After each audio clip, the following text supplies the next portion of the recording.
De 1 a 10, ¿qué tan irascible te consideras? Siendo 10 muy irascible. Pues todos luchamos con la ira y la justificamos de muchas formas. Es más, parece estar de moda sentirse airado en este tiempo o enojado con los gobiernos, con la iglesia, con el que piensa diferente a nosotros. Pero la palabra de Dios nos dice con claridad lo que debemos hacer en cuanto a la ira.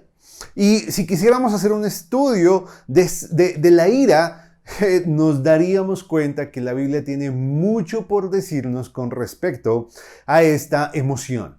El día de hoy queremos considerar un pasaje que hallamos en el libro de los Efesios, capítulo 4, verso 31, para considerar lo que el apóstol Pablo tiene para decirnos con respecto a la ira, buscando que esta palabra nos ayude a entender nuestra realidad y podamos aplicarla para vivir una vida santa, una vida que tenga propósito eterno y que no se vea obstaculizada por la ira en el desarrollo de nuestro plan.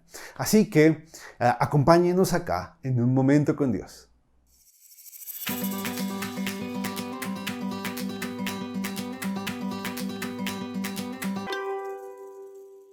Este pasaje comienza de una forma muy especial, es una orden.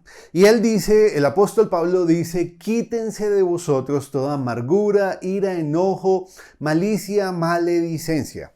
Ahora, cuando el apóstol Pablo nos dice, quítense de vosotros toda amargura, enojo, ira y gritería, nos está comunicando dos verdades muy importantes. La primera es que como cristianos somos exhortados a vivir de esta forma para agradar a Dios. Y la segunda es que el hecho de quitarnos no implica un comportamiento específico que debamos hacer, sino que tiene que ver más con una realidad que ya sucedió en nosotros en el pasado. Ahora, esta realidad a la que me refiero es que fuimos identificados con la muerte de Cristo el día que creímos en Él como nuestro Salvador y Señor. Por lo que con su muerte nosotros también morimos, no en la carne, pero sí al pecado.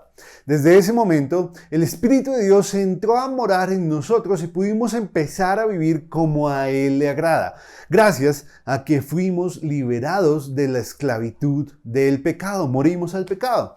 Ahora, por eso, cuando pecamos, no es porque el pecado tenga dominio total de nosotros, sino porque nosotros somos los que decidimos rendirle el control de nuestro cuerpo. Entonces, cuando se nos dice quítense, ello significa que ya fuimos librados de la amargura, enojo, ira y gritería y que debemos vivir conforme a esa realidad. La manera como tengo para ilustrar esta verdad es a través de un consejo que nos dio nuestro pastor cuando mi esposa y yo estábamos haciendo la consejería prematrimonial. En ella, él nos dijo que la palabra separación debía borrarse de nuestra mente para que pudiéramos cumplir la voluntad de Dios de estar juntos por el resto de nuestras vidas.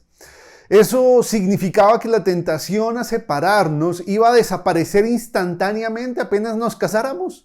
No, lo que significaba era que debíamos vivir creyendo que la separación no era una posibilidad para nosotros. A eso se refiere esta expresión quítense, a que existen momentos que nos pueden causar amargura, enojo, ira y lo demás, pero debemos vivir entendiendo que tenemos el poder para no dejarnos llevar por esas emociones, porque perdieron su poder el día que Cristo murió y el día que lo aceptamos como nuestro Salvador. Perdieron ese poder pecaminoso. Ahora, ¿qué hacemos con esta verdad? Pues debemos guardarla en nuestro corazón y reemplazar con ella los pensamientos que normalmente tenemos cuando estamos sintiéndonos amargados, enojados o airados. Además de esto, debemos aceptar el llamado que tenemos a ser buenos y misericordiosos, porque como tenemos a su Espíritu en nuestra vida, en nuestro cuerpo, en nuestro corazón, gozamos de su bondad y de su amor.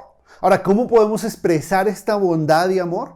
Perdonándonos unos a otros. Y hablando de perdón, me gusta que este verbo se nos presenta en plural, porque así como somos víctimas, también podemos ser los verdugos que le causen daño a otros. Así, necesitamos ser perdonados y perdonar, haciéndolo como Dios lo hizo con nosotros, a través de Cristo, asumiendo el costo que eso implica, sacrificándonos y, si es necesario, ofreciéndonos para estar bien con nuestro prójimo.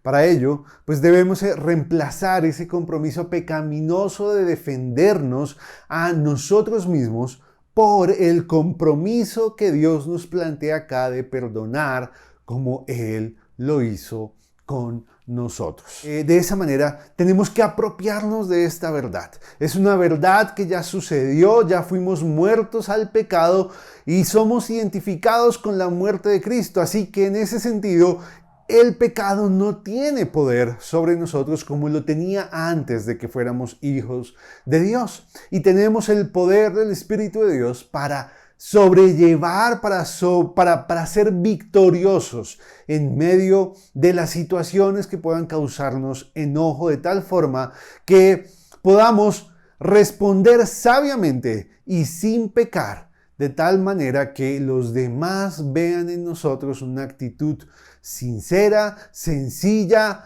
humilde, amigable, amorosa, misericordiosa y bondadosa. Y de esa manera ellos también sean motivados a hallar en Cristo lo que nosotros ya hemos hallado. Que Dios nos bendiga. Hasta luego.